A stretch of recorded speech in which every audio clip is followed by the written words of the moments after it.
시청자 여러분 안녕하십니까. 지난달 말 문재인 대통령이 혁신 성장을 콕 집어서 속도가 너무 더디다는 지적을 했었습니다. 불과 일주일여 만에 오늘 정부와 김동연 부총리 주재로 혁신 성장만을 논의하는 장관회의를 처음으로 열었습니다. 김 부총리가 혁신 성장을 직접 진두지휘하겠다는 의지 표명과 함께 특히 전기차와 수소차 등 미래형 자동차에 대한 정부의 지원을 확대하겠다는 내용이 발표됐습니다.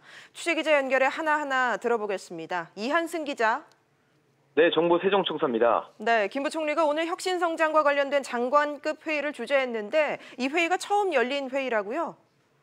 네, 그렇습니다. 지난달 말이었죠. 문재인 대통령이 정부의 혁신 성장 정책 성과들이 눈에 보이는 게 없다면서 속도를 낼 것을 주문한 뒤 대략 일주일 만에 열린 회의입니다. 그동안은 대통령이 주재하는 혁신 성장 전략보고 대회나 정부가 여는 경제관계 장관회의에서 혁신 성장과 관련된 논의가 있긴 했는데요. 앞으로는 매달 한 차례씩 관계된 장관들이 모여서 혁신 성장만을 주제로 한 회의를 하겠다는 게 김동연 부총리의 생각입니다. 네, 그래서 오늘 말씀하신 대로 첫 회의가 열린 건데 오늘은 어떤 얘기들이 나왔습니까? 네, 김 부총리는 혁신 성장에 대한 선택과 집중을 통해서 가시적인 성과를 내겠다며 정부의 모든 역량을 집중하겠다고 강한 의지를 밝혔습니다. 김 부총리의 얘기를 직접 들어보시겠습니다.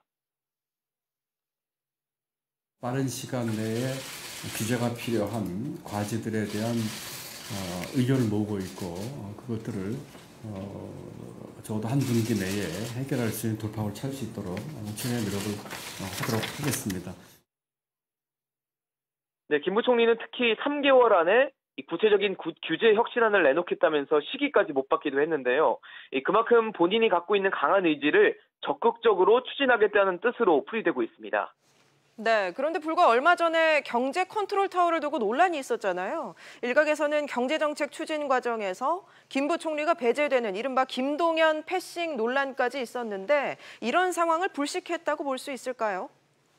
네, 충분히 그런 해석도 가능합니다. 김 부총리는 오늘 회의가 끝난 후 기자들과 만나서 최근 벌어진 경제 컨트롤 타워 논란에 대해서 실체가 없는 것이라면서 부총리로서 제 위치에서 일하는 것이 더 중요하다고 생각한다고 밝혔는데요.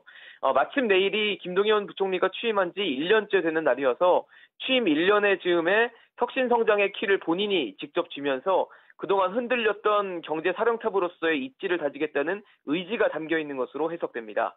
지금까지 SBS CNBC 이한승입니다.